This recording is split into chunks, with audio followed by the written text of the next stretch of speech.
YouTubers, Alaska Prepper here. So I'm on my back deck enjoying the evening. It's probably about 7:30 in the evening right now, and it's really nice outside today. Although it has been kind of chilly. Goodness gracious, it's really chilly. If you guys remember a few videos back where I showed you where there was a snowbank, that there was still snow, like, I don't know, maybe a week ago or so, there's actually still snow there. This is the longest that I've ever seen that snow go without melting, and we're already into June. But I wanted to go ahead and just have a little talk with you guys. But first, ladies and gentlemen, I understand that some people got upset with my last payday prep video, right? And I almost felt bad posting that video because Victor was out of control. But I left it up for two reasons, even though I knew that it would probably cost me some subscribers, which I'm not worried about. But the first reason I left it up is because by the time that I got to do a little bit of editing on that video, I had already put everything away and I was going to take everything back out. But if you would understand, the second reason why I left it up, even though Victor was way out of control, is because in 30 years, I'm hoping that he'll look back to that video, or one day when I'm gone, who knows, 30, 40, 50, 60 years with the way that the medical technology is going on, nowadays. I want to make sure that he has something to look back at where him and I were laughing together. So if you took offense to that video because there were interruptions and all, first of all, you need to know Victor. He's kind of a wild child. And second of all, you know, I left it up because he's my son. I love him. And I'm hoping that one day he'll go back to that video and see how silly he was acting with his father. So having said that, let's put that aside. Second of all, I'm going to have a conversation with you all today and understand that I'm not trying to fearmonger, right? After doing videos for the last couple of years, 2-3 years, what have you, the word fearmonger comes up often. And I'm not going to lie, I just blocked an individual the other day because he called me a fearmonger, because I don't need to hear it. If you don't want to be here because you think I'm fear-mongering, then by all means, you have all of the control. You can unsubscribe and go patronage another channel, right? And I'm not trying to start off this video by telling you, hey, unsubscribe and leave.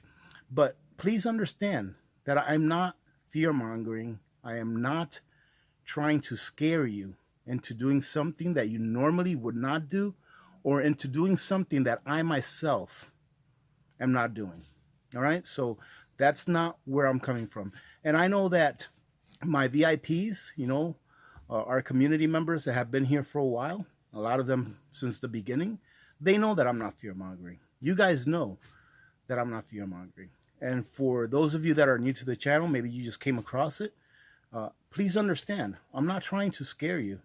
I'm trying to inform you in a way that will allow you to make decisions for yourselves and your families based not on what you hear me tell you, but based on you researching what you think you need to research from what I tell you. So if I tell you that I think something is happening, don't believe me. Go do some research. Okay, ladies and gentlemen, I always encourage people to do their own research. You are the captain of your ship, all right? You cannot go off of what you hear or, you know, or see someone else do. You have to go off of what you feel is best for you and your family. So do your research. Don't take anyone's word to heart. Do your research, and then once you've researched that information that you maybe heard from somewhere else, then you can make a good decision based on where you are in life, based on your situation and your family situation, okay? So don't think that I'm trying to scare you into doing something that I want you to do. What would I have to gain by scaring you into doing something? Nothing at all, ladies and gentlemen. I've been sounding the horn for years, and I'm going to continue to sound the horn. But the reason I want to do this video, and this is kind of impromptu, we just had dinner a few minutes ago. We watched a movie. Victor's at work, thank goodness, for this video's sake. So my wife and my daughter and I just had dinner and watched a movie. And I say, you know what? It's a really nice night out. Let me go and step in the back deck and do a video so that I can talk to my VIPs, my awesome community members. Because, ladies and gentlemen, there's a lot of information out there, and there's so much. Today I was scanning through the news articles on the internet. There is so much information. We get inundated with information from every side, and how do we know who to believe or what to believe? And that's why it's so important that you go out there and think for yourselves and research these topics for yourselves. That way you can have a good feeling on what you are doing to prepare for whatever may come. And I wanted to talk about some of that. Before I get into that, I want to shout out a channel that I've been subscribed to for a while, right? And it's a prepper. I want to call it a prepper slash information channel. And it's a great channel to go to get a lot of up-to-date information or intel on what's going on, not only around the country, but also around the world. And this person that runs this channel does a great job. I think he's a good man, and he has a good heart, and he really is concerned about getting the word out there for people to be informed or to be better informed on what's going on in our country. Right? So the name of this channel is Bear Independent. What I'll do is I'm going to leave a card for his channel up on the right hand corner, either there or there, wherever it appears, so that you guys can go check it out, because I think that his channel is a trove of information. And he does what's called a daily brief every morning throughout the week. I'm not sure if he does it on the weekends or not, but he does a daily brief every morning that lets everyone know what's going on, what new things have happened in the last 24 hours since he did his last one. Now, I'm not associated with Bear Independent. You don't need to tell Bear Independent AAP sent me or anything like that. I'm just telling you this because I think that he has a great channel on information about things that's going on currently. And he does every day, he does an update. Every day of the week, he does an update. So he keeps you informed very well. All right. So that's just something I wanted to tell you. It's not really what the video is about. It's not a channel shout out, but I really wanted to tell you guys that because he's got a great platform, and I think that you would get a lot of good content and a lot of good information from his channel if you went over there. But ladies and gentlemen, I was thinking today, going through all the news articles today. First, like I said, we're inundated with news nowadays. We don't know what to believe. We don't know who to believe. We don't know what's real and what's not. And I think it's by design. The system, especially the media system that runs the country or that runs throughout the country, they've done a great job, ladies and gentlemen, at dividing us as a nation. The political system has done a great job as dividing us as a nation. You have your right or your left. Sure, you've got some of your independents, you've got some of your Green Party, whatever, right? But mainly, if you live in the United States, you mainly know that there's really two political sides, right? The right and the left. Why is that? In my opinion, and I can be 100% wrong, it's a great way to keep the nation divided. Because when a people are divided, they are easily conquered, right? Just read Sun Tzu's Art of War. I actually downloaded that audiobook. I like audiobooks instead of reading. I still read, but I downloaded the audiobook just so that I can listen to it 3 or 4 or 5 times. I've read it once. It was great. But go ahead and read Sun Tzu's Art of War. And one of the things that you read in that book is that in order to defeat an enemy, the very first and most important thing that you need to know in order to defeat an enemy is to know yourselves. And that's what's being taken from us. We are flushed with so much information, and we live in a world where we have to struggle, or most people have to struggle, just to reach that first rung of the ladder. that a lot of us have forgotten who we are. Look at what's happened to the family unit in the United States and in a lot of countries around the world. It used to be that children would never think about sending their parents to a home when they got too old. They would never think of their parents as being a nuisance. And now it's commonplace to go ahead and send your parents to a home when they get too old, when they need more care, right?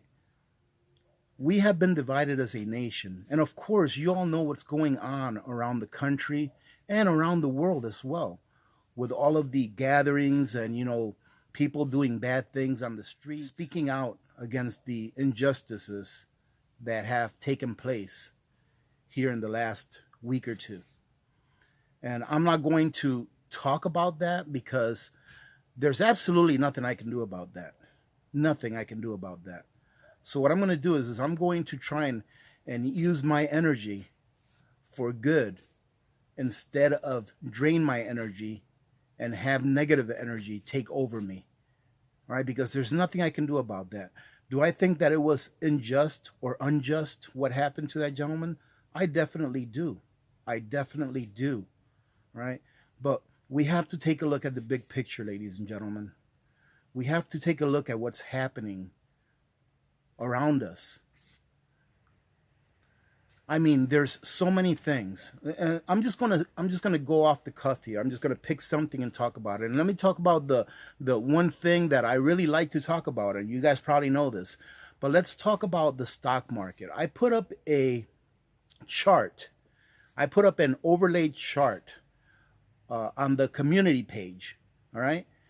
I put up a chart of the stock market from 1928, I think it was, to like 1940 something. I'm not sure how far it went along.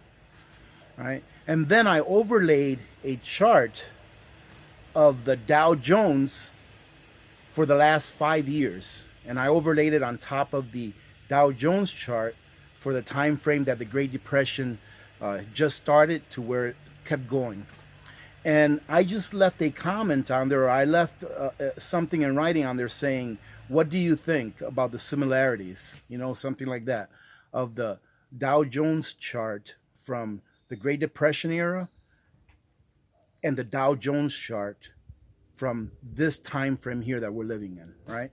And for those of you that haven't seen it, pretty much in the Great Depression, you had a big rise to all-time highs, and then you had a 50% drop, and then you had a retracement upwards of 50% of that entire drop, and then it started going downhill slowly but surely for several years before it actually regained the momentum that it had to be back where it started at before it dropped the first time.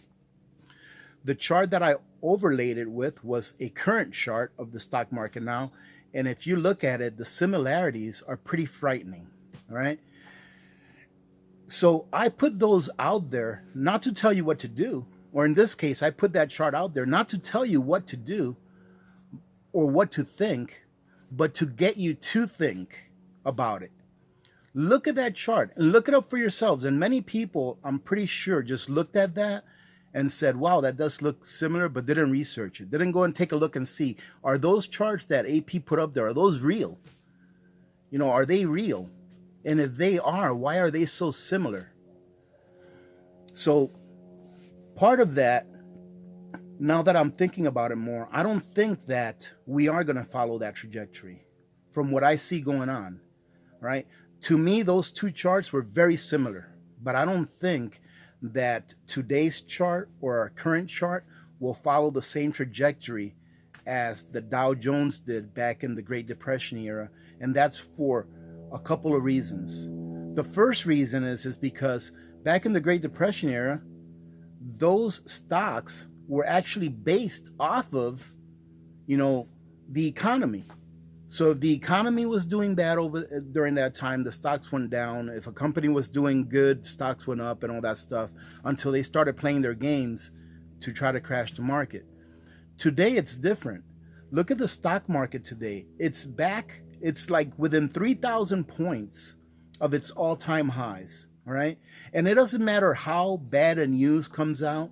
Like, I think today they found out that in the month of May, 2.6 million or so new people applied for unemployment for the first time. And what happens to the stock market? It goes up by 500 or 600 points, right? It's like we're living in an opposite world. So after thinking about this, I'm thinking that it's not going to go down. The stock market is not going to go down like it did back in 1929, 1930, etc. But something even more scary is going to happen. I'm thinking that the stock market is just going to continue to go up.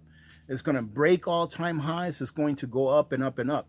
And what that is called is, it's called a crack up boom.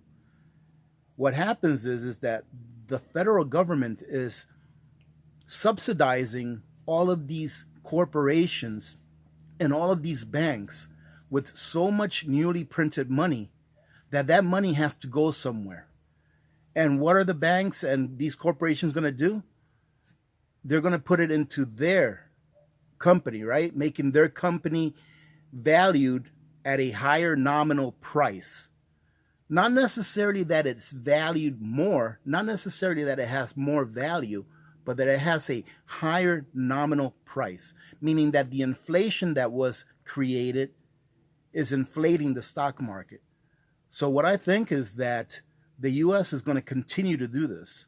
The Federal Reserve Chairman, I believe his name is Jerome Powell, he pretty much said in an interview with 60 Minutes that they have unlimited printing capabilities where they can print as much as they want to keep that stock market propped up. Now, some people say that they're only going to continue to do this until after November for obvious reasons, right? But I don't know. I have no idea what's going to happen. I don't know if they're going to continue to do that. They're talking about doing another stimulus and for the people, right? You know, the $1,200 you guys got? They're talking about doing another one for $1,200 or $2,000 or something like that. And what's scary about that is that the last time that they did that, they ended up giving what? Out of that $3.3 trillion or something bill that they passed for the economy, the American people ended up getting, I don't know, about 400 billion, maybe 500 billion. Like 1/6 of that is what the American people ended up getting, right? So for $500 billion, we were pacified enough to allow the government to print trillions and trillions and trillions of dollars. They printed $3 trillion for the economy, and the balance sheet for the Federal Reserve went up by about 3 or 4 trillion. I think it's sitting at about 7.5 trillion now. And what does that mean that the balance sheet for the Federal Reserve went up? It means that they printed money and they bought assets from banks and corporations. So if a bank had a bundle of bad mortgages, of mortgages that it lent out that were subprime, meaning that the people that took those mortgages out had really bad credit, the banks take those bad mortgages, they put it in a bundle, and then they sell it to the Federal Reserve. And the Federal Reserve prints money out of thin air and gives it to the banks so that they can go out and lend more money. Pretty much so that they can go out and make the same mistakes or take the same nefarious actions that they did in the first place to get into the jam that they were in where they needed a bailout. So what I see coming, ladies and gentlemen, is maybe not tomorrow and maybe not in 6 months, but I see really high inflation. I don't want to say the word hyperinflation, all right, because hyperinflation, man, it would be very, very bad. Hyperinflation, in a way, you can say is a jubilee, because when a country hyperinflates its money and your money is worth nothing, that means that your debt is gone. Everyone's debt is gone. But what happens with that is that in addition to the debt being gone, all of the paper assets that existed out there is gone also, because it's worth nothing, because the currency has been hyperinflated. But I don't see how we can get out of this. Now they're even talking about going to negative interest rates. They're seriously considering going into negative interest rates. And how backwards is that? How backwards is it that someone can borrow money from someone else and get paid to borrow money? But what a lot of people don't understand is, ladies and gentlemen, is that if they do go to negative interest rates, it will not benefit any of us. It will benefit those people at the top that borrow millions and millions and billions of dollars, but it won't benefit any of us. I guarantee you, if we go to negative interest rates and you go to buy a house, you're still going to pay interest on it. If you go to buy a car, you're still going to pay interest on it. If you borrow money on a credit card, you're still going to pay interest on it. So if they go to negative interest rates, we're still going to pay interest. You and me, the average Joe on the street, is still going to pay interest. And in addition to that, the money that we have in savings or that we are saving is going to lose value at an increasing rate than what it is now. So I just don't see anything good coming out of the economic and financial situation that we find ourselves in today. And it's not only this country, all of the countries are doing it. All of the westernized developed countries are doing this. In addition to others, everyone is devaluing their currency at the same time. And who is it that hurts? That hurts the worker. The person that goes out and works and saves is the person that gets hurt when those policies are enacted. So that's why I don't see things getting better. And like I said, I'm not trying to scare you. I'm just trying to tell you how it is that I see it. I'm just trying to tell you what I see in hopes that you can go out there and search, all right, and search for what will become your truth, what you turn to in order to better prepare for the future, to ensure that your family has what they need to survive, or at least to live a somewhat comfortable standard of living. Our standard of living, ladies and gentlemen, is going to go down. It is going to go down. Unless you have the things that you need put away, eventually those things are going to become extremely expensive, and you're going to have to labor more for it than what you are doing now. And let me explain to you what that means. Because some people say, well, it's true that things are going to get more expensive, but you're going to end up making more at your job. Maybe so, but ask yourself this question. Let me give you an example of that red feather butter in a can, all right? Let me give you an example of that. And I'm using a short time period, but bear with me and maybe you can see the point that I'm getting at. So I forgot what video I told you guys this in, that when I bought red feather butter in a can like 7 years ago, I've got some cans that are like 7 years old. I remember paying like $5 a can or $4.99 a can or something like that, right? 7 years ago, I was making, in terms of nominal dollars, I was probably making about $20 an hour, okay? 7 years ago. So that means that $5 can of butter cost me 15 minutes of my life. So let's say that 7 years, excuse me, I got a mosquito here. Let's say that 7 years ago, I could buy 4 cans of butter with 1 hour's worth of labor, okay? 5 times 4 is 20. I was making $20 an hour. I could buy 4 cans of butter with 1 hour's worth of labor. Let's fast forward 7 years to today. Today, I make about $25 an hour. It's like 24 and change, but let's say $25 an hour. Today, 1 can of red feather butter in a can, 1 can costs, let's say $10, okay? It's a little more than that. It's like $11 and change, but let's say $10. So today, for 1 hour's worth of labor, all right, for $25, I can only get 2.5 cans. Where 7 years ago, I could get 4 cans. Now, you can apply that math to almost everything, to almost anything that you need, all right, in order to survive, to live, and things like that. For example, have the prices of vehicles gone up in the last 7 years? And have they gone up in percentage-wise? Have they gone up more than what your pay has gone up? So if the price of a new vehicle today, let's just take your garden variety vehicle, let's say 7 years ago, actually I can tell you about, probably 7 years ago, I bought a little more than 7 years ago, but let's say 10 years ago, I bought a little Hyundai. I really like that little car too. It's the one that I gave to Victor. I bought that vehicle for about $14,000.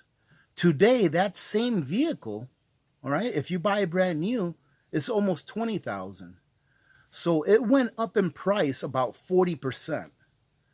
But my pay has not gone up in price in the last 10 years by 40%. You see what I mean? So it's not the nominal price. It's not the nominal value that you want to look at. It's how much labor does it cost you to purchase those things that you purchased in the past today? How much more labor do you have to give to be able to purchase that today? Now, that's what happens when inflation occurs. And the thing is that it doesn't hurt people that are already millionaires. Ladies and gentlemen, if you have a net worth of $100 million, are you going to eat any better than if you had a net worth of $20 million? No. Right? So it doesn't hurt them that inflation is going up because they have plenty of currency to be able to make up for that inflation. But the people that it really hurts are people like you and me that actually have to go out and labor for their money, that have to earn that money with their traded work, with the work that they do, that they trade for. So we are the ones that end up paying the price in the long term. That's why I always say, and I've said in several videos, that the inflation of the money supply only hurts those people that work, you and me. Because eventually we're going to have to work more in order to get the same things. We're going to have to work more. So that's one of the things that I really see that is going to really come down the line and really hurt a lot of people. And that's one of the reasons why I do this channel, is because I want to put that seed in your head that will allow you to say, let me look into this. It's not to scare you, ladies and gentlemen. As I've talked to you before, I did a video a couple of days ago. Look at what's going on with our food. I mean, there's places in the U.S. where food is cheap, compared to other places. But there's places where food is very expensive. I get emails all the time, ladies and gentlemen. I got an email from someone, I believe, telling me that they were paying like $17 a pound for a good cut of. There was another one that told me that she usually gets one of those tubes of ground beef, like once a month. And she noticed that she started getting them for like $25 for a tube. And then she noticed that the next month she went, it was $33 for that same tube. And then the next month she went, this last month in May, it was $55 for that tube. And in some places around the country, you may chime in and leave your comments, please. Let us know what you're paying for ground beef. Let's just use ground beef as a base. What are you paying for ground beef where you live, in the state where you live? How much are you paying? If you would like to leave that in the comments, that would be great. It would be a great gauge to see what the prices are. Here in Alaska, where I live, the prices are going up. I was very lucky to get some ground beef for $3.99 a pound on that last payday prep. I thought I was really lucky to find it for $3.99.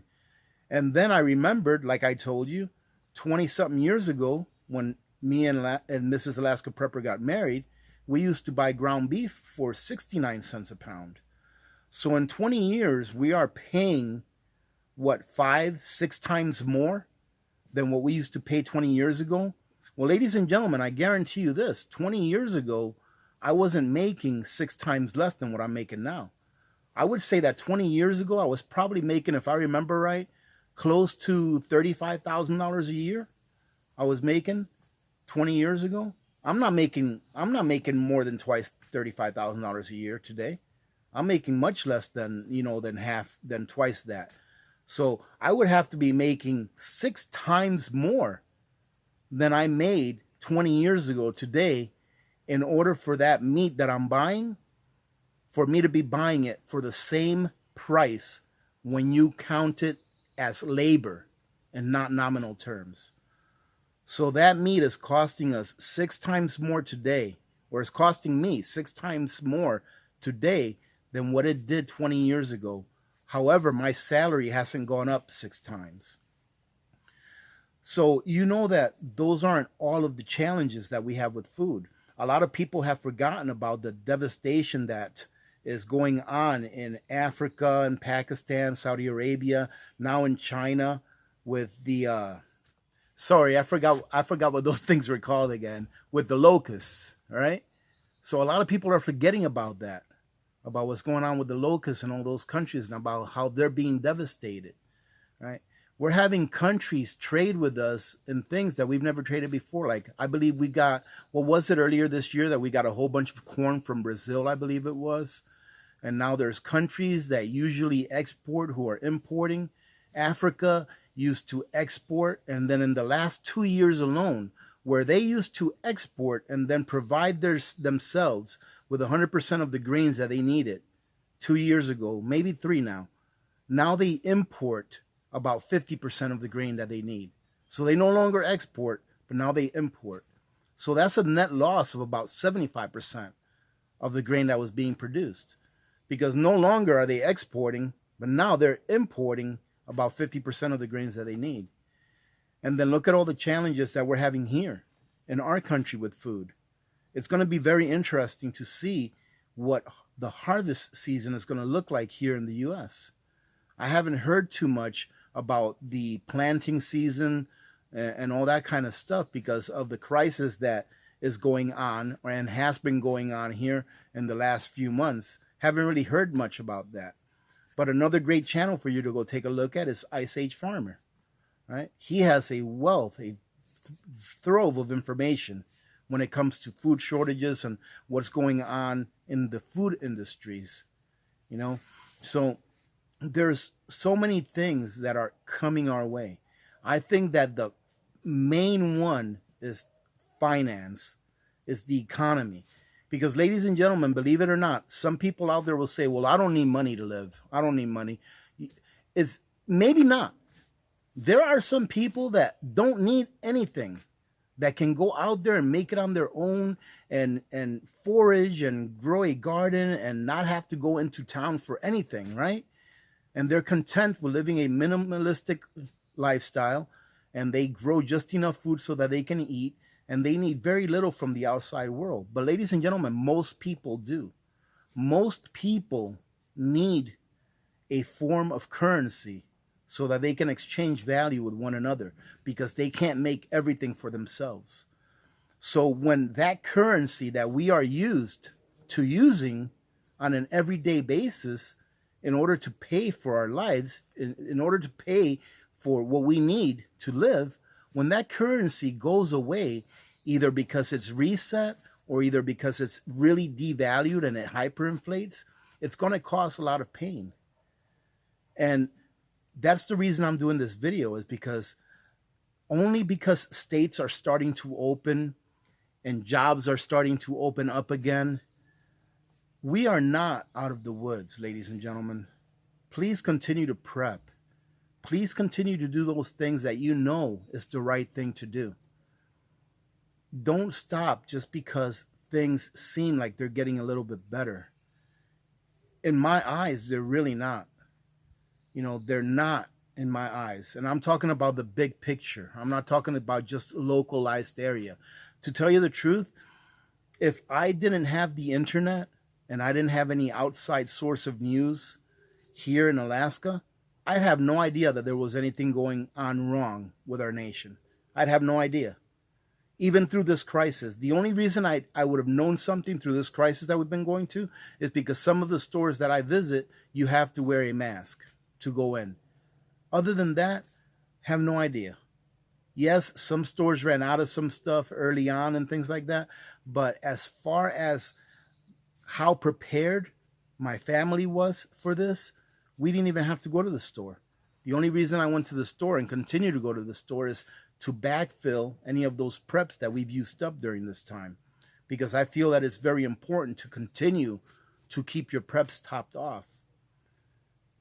But the big picture tells me that we are not going to better times. I've heard this word used several times in the last few days, and I'm going to go ahead and split the word up. That way this video doesn't get censored. But the first word of this two-part word is Marshall, right? And then if you take the first word of law school, you combine those two words together. I've been hearing that word a lot.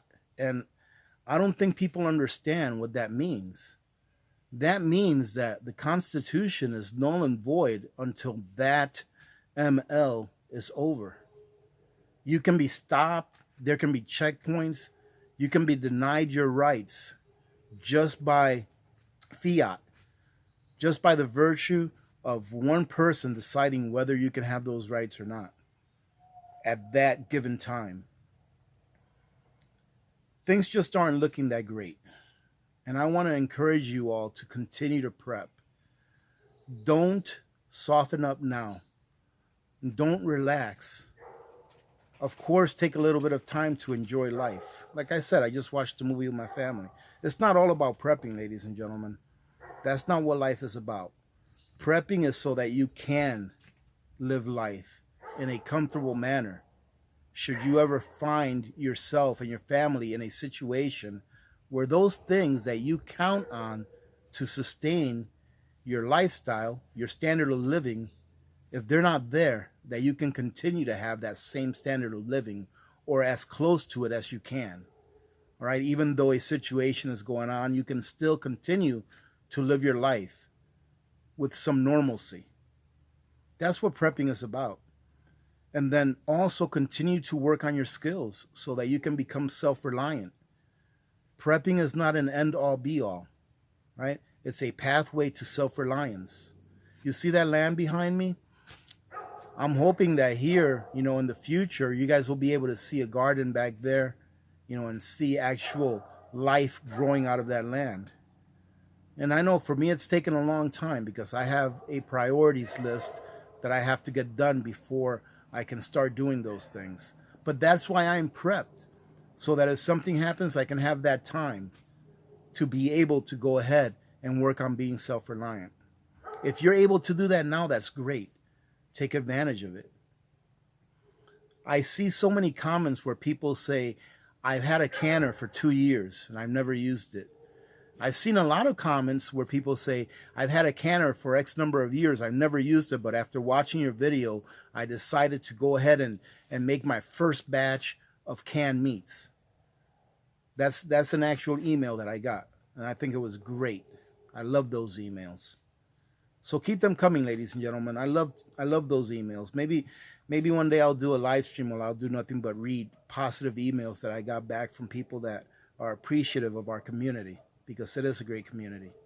All right, ladies and gentlemen, I could probably stay here and talk for the next hour about the things that I think that's going on and why I think they're going on. But the fact of the matter is this, and I'm going to leave it at this. If you're not prepping right now, if you're not preparing, if you don't like the word prepper or prepping or preparing, call it something else. It doesn't matter to me what you call it. Seriously, think about it. Sit down with your family and ask them, what are the things that we need in order to live the life that we live now?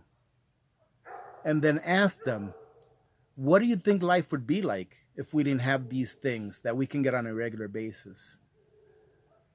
And I'm sure that in the end, after your conversation is over, you will decide that being prepared is more important than spending your money on a new car or a new motorcycle or some new toy.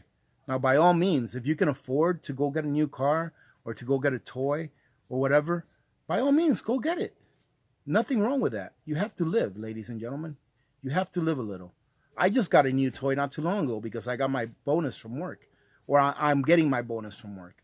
All right, so I got a new toy, and I'll probably do a 2 or 3 minute video on that just to show you guys what it is. But it's really cool, and it's exactly that. It's a toy, and I was excited about it, and little Miss Alaska Prepper is excited about it too, because you have to live, ladies and gentlemen. But I always have in the front of my mind, what do we need that we don't have? What do we need to do that we haven't done? And I have a list this long. And even though I have a list this long of things that I still need to do, I still take a little bit of time and I take a little bit of money so that we can have a little bit of fun. All right? Because it's not just about prepping. You have to live as well. Now, your definition of fun may be different than mine. So, whatever it may be. All right? So don't stop living, but more importantly, don't stop prepping. Continue to prep. Continue to add to your stock. I actually just received those Oxen Farms white wheat berries that I ordered here about a week and a half, 2 weeks ago, that I let you guys know about. So I hope that all of you guys that took advantage of that you guys got yours in as well. So that's going to be about it, ladies and gentlemen. You know, let me go ahead and say this real quick. First of all, thank you very much to everyone that's been donating to the Buy Me a Coffee account. For those of you that don't know what the Buy Me a Coffee account is, it's an account where you can buy me a coffee, or that's what it's called, right? It's like buy me a coffee or give me a tip or something like that. And that money that goes into that account, ladies and gentlemen, goes 100% to charity, right? Every penny that I withdraw from that account goes to charity. And my push is going to be for the Fairbanks Food Bank. That's where the money is going to be going to. So if you guys have all your preps, if you have all of the things you need, if you're comfortable and you can afford to throw $3 or $6 or $9, because I think it's in increments of $3. If you can afford to throw a few of those dollars to that account, you have my word that that's going to go to the Fairbanks Food Bank. And I am going to match dollar to dollar up to $500. I'm going to match dollar to dollar up to $500. So here about towards the end of June or so, I'm going to go ahead and withdraw all the money that's been saved up in there. I'm going to let you guys know how much it is that we withdrew. And then I'm going to match dollar to dollar up to $500. All right. And then I'll do a short video showing you guys me giving the money to the Fairbanks Food Bank. All right. So just want to let you guys know that in case some of you have not heard that. So, hey, ladies and gentlemen, I appreciate you guys tuning in. Thank you very much for supporting me by watching my videos. I truly do appreciate you guys spending a few minutes of your day here. And like I said, go ahead and check out Bear Independent, because the reason I keep saying it is because it's a great channel, great information on that channel. All right. Mr. Bear, I'm not sure what his name is, but Mr. Bear is a big husky alpha male. Is what I think he is. He's like a big husky alpha male, but he's a good man. All right, good man, good family, and he gives out very, very good information, invaluable information as far as I'm concerned. So go check out his channel, and of course, go check out Ice Age Farmer. Go check out Adapt 2030. A couple of the channels that I like to follow. Oppenheimer Ranch Project, another of the channels that I like to follow that talks about food shortages and things like that. So go check out those channels, ladies and gentlemen. But most importantly, whatever channel you do go check out, make sure that you do your own research, right? And come up with your own conclusions based on an educated guess. Because that's all we can do, is we can make an educated guess as to what's going to happen, right? Because none of us has a crystal ball. So take a look at your environment, take a look at your surroundings, see what's going on, and decide what it is that you need to do that's going to benefit your family's well-being in the future. All right, so that's what I have to say about that, ladies and gentlemen. So thank you very much again for joining in. I truly do appreciate you guys joining in. I'm going to go ahead and go in now because I do have to go to work tomorrow. And even though it's nice and sunny out, it's like, I don't know, about 8:30, close to 9 o'clock now. So I'll be getting ready for bed here pretty soon. All right, having said that, thank you very much again, ladies and gentlemen. I hope you guys have a great rest of your week. Remember to be good to each other. When good people do good things happen. Remember to reach one, teach one, and repeat. If we all did this, the world would be a better place, and you know that it will be a better place. Many blessings to all of you and your families. This is Alaska Prepper, and I'm out.